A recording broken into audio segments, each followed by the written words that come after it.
It's been a while since I did a review, overview, take a look at, talk about a operating system, distro. Uh, in this case, it's an operating system. It'll be, well, I mean, they all are, but distro kind of refers only to Linux in the strictest sense. Although Open Solaris has their thing going on too. But this is real Solaris, I guess, lack of a better term. Oracle Solaris, so the official non-open source. Solaris 11.3.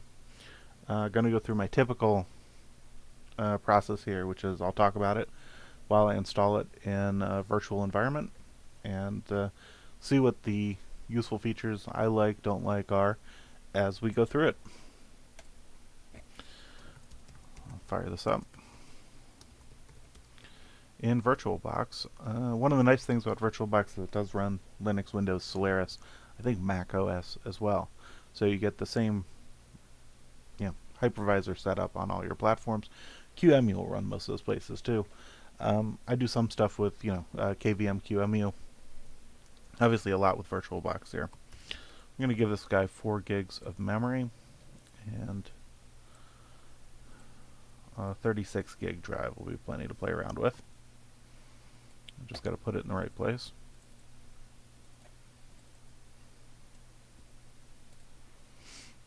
And I'm just going to beef up tweak some of the settings here. Give it 4 CPUs, host IO cache, and pick the right ISO for it. And we're also going to go into bridged mode for the network.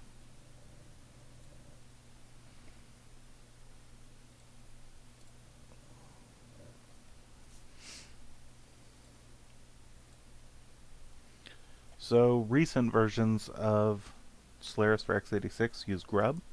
So that's a familiar thing for the Linux folks. I'm going to switch over into scale mode. Well, actually, let me switch back for a second because I want this to be seen in its full glory here. They're not using the standard VGA text mode here. Frame buffer, classic Solaris fonts. Right, so if you've worked on an old Spark workstation, nice fonts. Although they flipped it so it's now white on black instead of black on white. So I think that is a really, really nice touch from Oracle. Probably the only nice thing I can say about Oracle at this point. No, I give them too hard of a time. Their databases are pretty good. It's just, Sun was a favorite company of mine. So now I'm going to switch into scale mode, which may screw up a little bit of the aspect ratio. It's really just to increase the size of the text for purposes of this video.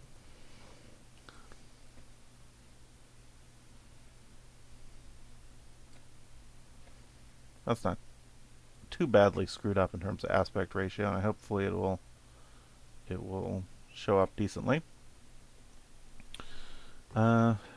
So we're going to accept the defaults here as English and English.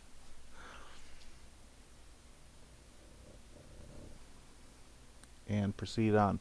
So Solaris 11 is sort of I would say the same state as what Open Solaris is. So to my knowledge, Open Solaris was pulled, right? So its fork coming off there when Oracle made it closed source was sort of that state before 11 had been released. So they share some similar features, and we may go into that a little bit more. Now Solaris also is one of the last real Unices, last real Unixes left out there. For some reason, Mac OS got certified, which I think is ridiculous. But it's BSD, whatever. But the long-standing one, Solaris based on System 5. You have HPUX. There may be a couple others out there. AIX. So it's not a huge list anymore. So just like classic Solaris has done, text menu-driven installer using F2 to continue. One thing to note about this is that there is also a graphical live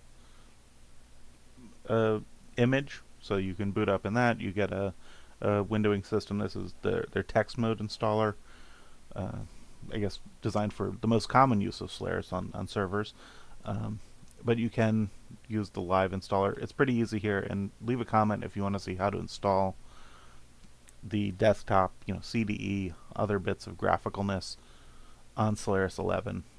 So once you have a text mode install, how to get it up and running in a graphical environment. We have a local disk. It is nice that you can use iSCSI conveniently like that if you're so inclined. Just going to accept a lot of defaults here. Give it a better name.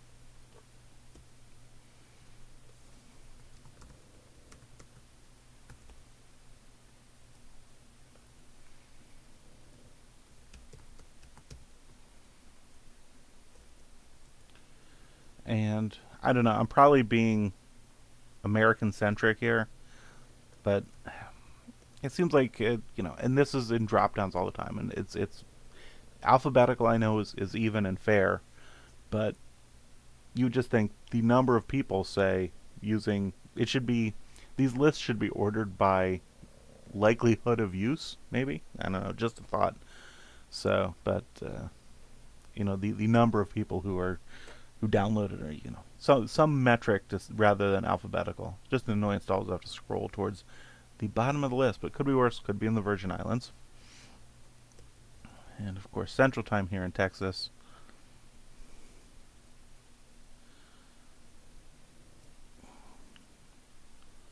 Now, one of the things I find really annoying about this, and there's two things, we'll get to the other one later, is that they enforce some password complexity rules in install.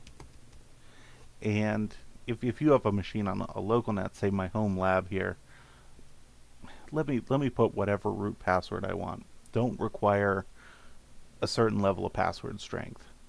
I know that may help keep people out of trouble, but just like turning off SSH on a default install, leave it open, let people configure it how they want.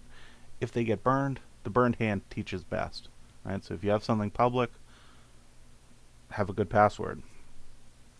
So some of that built-in security I find a little bit annoying, but I guess that's a modern trend now.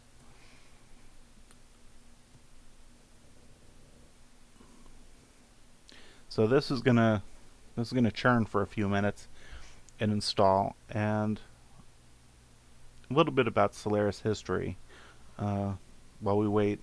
Before Solaris, there was SunOS. SunOS 1, 2, 3, and 4. Solaris being SunOS 5. Probably gone over this in a previous video. SunOS 4 line ended in the early 90s with SunOS 4.1.4. Then they went on to Solaris. So Solaris started on the 32-bit Spark stuff. So around the era of, say, SparkStation 10, stuff like that. Really popular. Great OS. The first couple releases of Solaris weren't all that great shakes, right? They had some issues.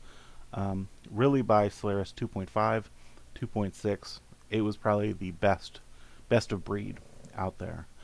And if you look at, say, Solaris 8 versus IRIX, and maybe leave a comment if you want to see some of that sort of head-to-head.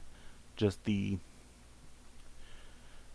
Solaris just always felt fluid and natural. And they're little things, right? There's not much different. These are all Unix-like operating systems. The differences are minor and oftentimes cosmetic. But they can make a little bit of a difference to who's driving. All cars have pedals and a steering wheel, but they can vary in how they translate into driver experience, for example. All the other little bits and pieces. But Solaris 8 was kind of where it really, really gelled, and they were just on a roll after that. You had Solaris 9, kept building on things. Solaris 10, you had dtrace, ZFS, SMF, all this great technology that really took it to in some ways another level. Some of those things may not have been necessary. I think that there's, ZFS is great for what it does. You have a little workstation. ZFS is probably not necessary. SMF, I kind of a love-hate relationship with SMF. That's the service management, or system management facility, service management, whatever acronym. And that is what systemd should have been, right? So it lets you configure your services, define states, monitor them, start and stop them. Really pretty handy. But again, for the stuff I do, it's pretty simple, right? So your service is going to be NTP, a web server, and maybe a database. The BSD or even System 5 startup works just fine for my purposes. But I understand you may want this option, right? You may want the option of SMF, which is really, really robust and is a great asset. Also, dtrace. If you're doing some development work, dtrace can be really, really handy. So Solaris had all these great features. Then, Oracle bought Sun, and also around that time, shortly after they bought it, they then closed sourced Solaris, which was open sourced shortly before, and so you had Open Solaris and now Illumos coming off that. And I'm glad to know that they're continuing the tradition. I just wish there was more buzz, excitement, more people developing against Illumos. Because one of the things that's really has always been a negative is when there's a monopoly in computing, right? And take operating systems for example. You want some competition there, and in the server space, it really is just Linux right now. There are some things that still require Solaris, and then for the more general purpose use, the BSDs can come into play, and really, if you want to do ZFS, you really should be doing a Solaris variant or FreeBSD. So if we're doing storage, they still have a place. But I feel like a lot of people just naturally go to Linux, and that means that there is software that isn't supported. Even just to build some of the software easily under some of the more fringe platforms. And fringe is a bad word for something that's single-digit % or more share.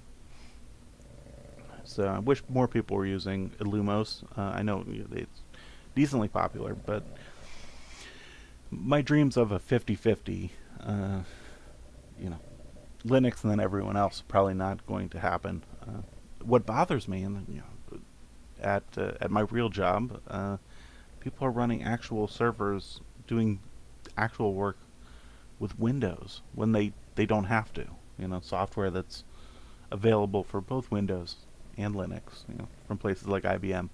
Why would you choose to run it on Windows? Why would you choose to run Cognos on Windows? These are riddles I will not know the answer to. Leave a comment if you have any idea why anyone would run mission critical stuff on Windows.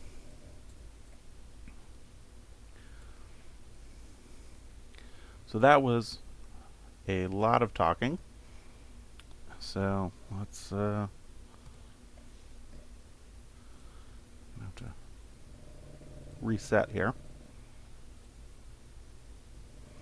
Get back to scaled mode.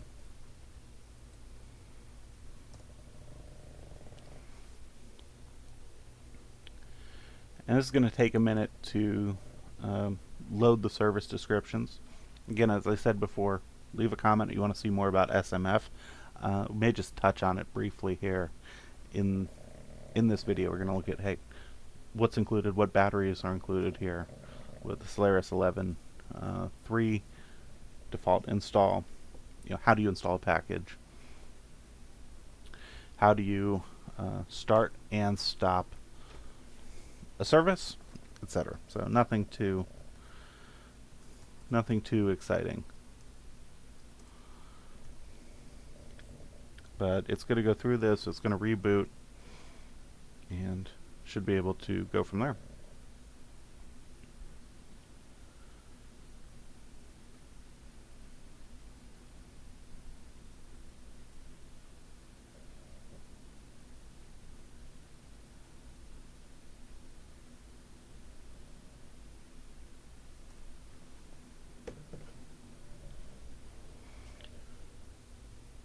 And I'll probably get some griping about the lack of name server. Another thing that needs to happen, so I set up my new, redid my main server with Slack when I was going to rebuild my my domains, right? So the name server stuff. Just haven't gotten around to it, so I don't have local name resolution. So we'll have to see a lot of sendmail errors because it won't be able to look up its own name.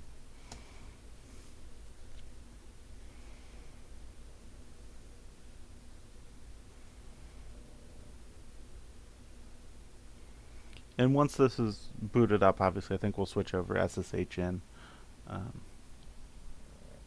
Seems like a better way to go. The other thing, there are some kind of negatives about later Solaris, and some of this is how they've tried to make things like networking better, right? So it's not just, again, related to SMF, related to how they now do networking. It used to be, and it still is in many cases, say Slackware, for example. You can navigate really quickly with commands and text files to configure your network, etc. It's gotten a little bit more complicated in recent Solaris. Let me log in here. And the other annoyance, no root logins directly. Again, allow that out of the box, and then let people turn it off if they want.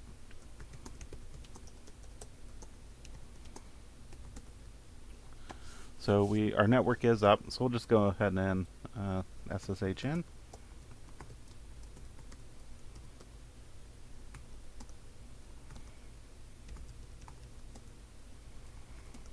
Let's see what is installed here.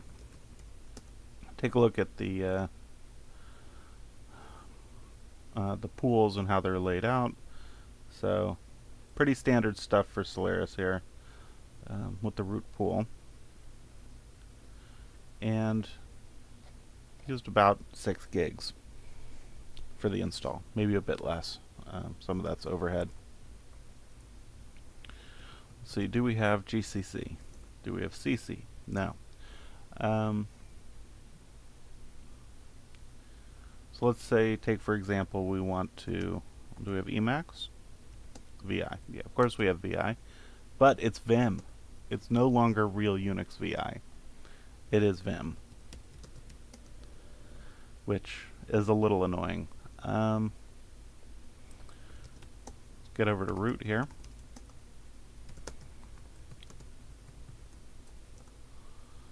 So let's see if we can find GCC. Let's get GCC installed. So we've got GCC 4 and GCC. GCC 4 gives us 4.7. So we have a variety of versions of GCC here. Go. So we get GCC 5.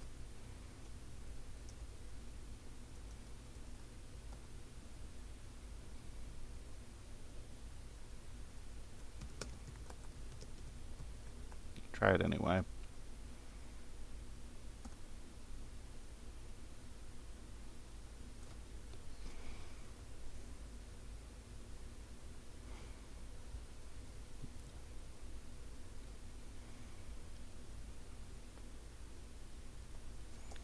We will do GCC 4 instead.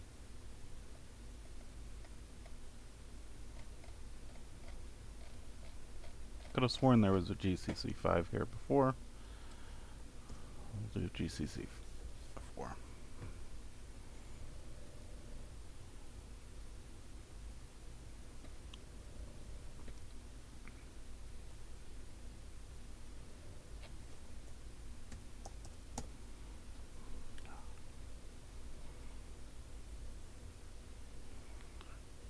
And I was just being an idiot with my package names.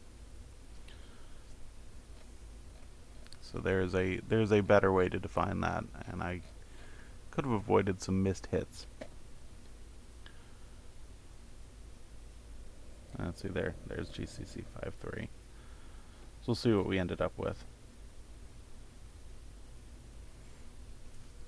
But the point of this is that the Solaris is now gone for the it's like Yum or Zipper, and I don't like it. One of the nice things about Solaris, it still uses System 5 packages,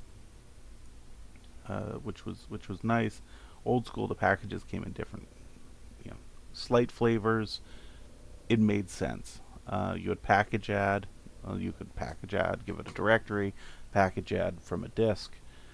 Lots of from a network share. Lots of different ways to add packages. Now here you get this network thing, and so just like Yum, you can set up the local Yum. This is IPS. I'm forgetting the name. This is IPS, and it's just their new package utility, and it does make some things handier, right? So rather than having to go find a package and download it, you now get it installed with one command, right? So dependency resolution, package download. So there's a convenience aspect, but at the same time, it's a break from the past, and sometimes the old ways are a little bit better. And one of the things with the automated package management has this drawback is now more people are going to system packages for things that really should be built custom. So your copy of say your dynamic language, your Perl, your Ruby, or your Python, you should build and maintain a local copy of that, right? So imagine this does an update or a patch, blows away something that's running your production code. So kind of annoying. Let's see if we can install Emacs while we're here. So syntax for this, oh, no Emacs. Kind of annoying. GNU Emacs.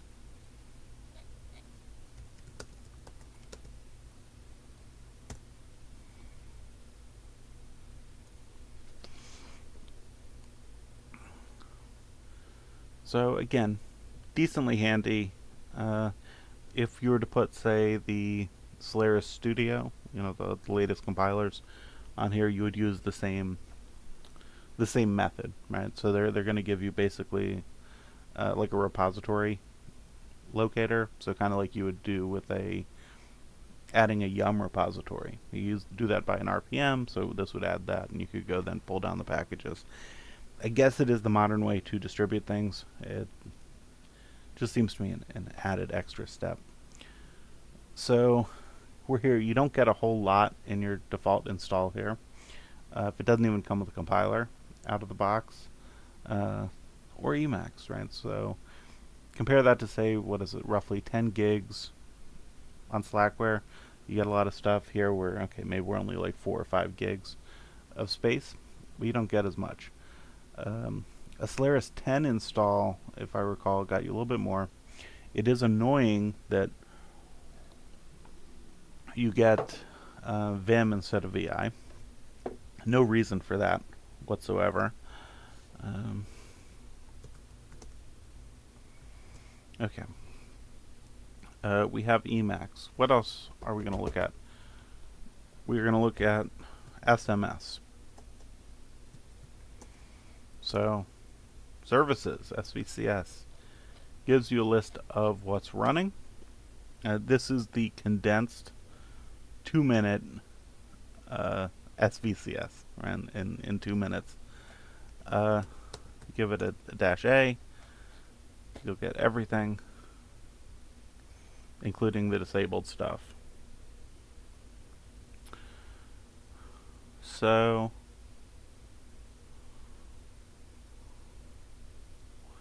let's modify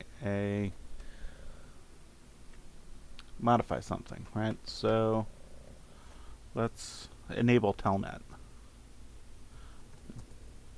Use service admin.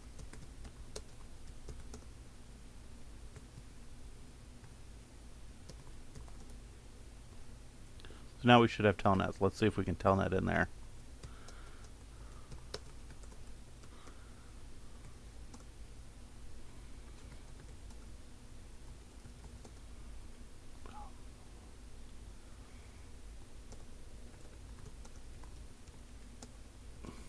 So SMF, really powerful, really handy. Let's take a look at some properties. So you get there's essentially a service database that tracks all sorts of useful stuff and tracks more complicated configurations. Uses XML, tracks, starts and stops. Look at that start time. Really handy stuff. So, SMF, pretty cool. It's probably what's SMF, ZFS, and dtrace. Big three wins for Solaris. I mean, I don't think there's not as much competing. Yes, you can do systemd on Linux, but SMF is way better. You can do ZFS on FreeBSD, so that's the equivalent there. Combine the two, it's a pretty killer formula for doing mission critical stuff. I guess we're kind of at the end here. Sorry if this is a little bit disjointed, but there's not a whole lot to talk about. Following up to this, we may be looking at Solaris 10, which there will be a lot more to talk about. And one of the reasons there's not a whole lot to talk about is I'm not using Solaris 11 anywhere. Right, so I installed it once, a couple months back to play around with it. This is literally the second time I've installed it, but I thought that might give a good fresh view here. Most of my stuff is on 10, Solaris 10, so there'll be a little bit more to talk about there. But in the end, kind of the final verdict here for Solaris is that Solaris kicks ass. Maybe a good video would be, how to choose your Unix or Unix-like operating system on x64. Kind of lay out a decision tree of what you might want to look for. Because Solaris wins in a lot of those head-to-heads, but people don't often think about it. And yeah, you don't need to go with the commercial route here with Oracle. You can do, the Illumos route. I mean, there's little distros like Triblix. There's bigger ones. The Open Indiana stuff. So there are options there for the open source types. But I feel like I've been talking a bit too long. And we'll revisit more of Solaris 10 later, and do leave a comment below if you want to see how to install the graphical, X Windows and CDE and what they call Solaris Desktop now. Also, if you want to go into more detail on SMF or possibly dtrace. Thanks.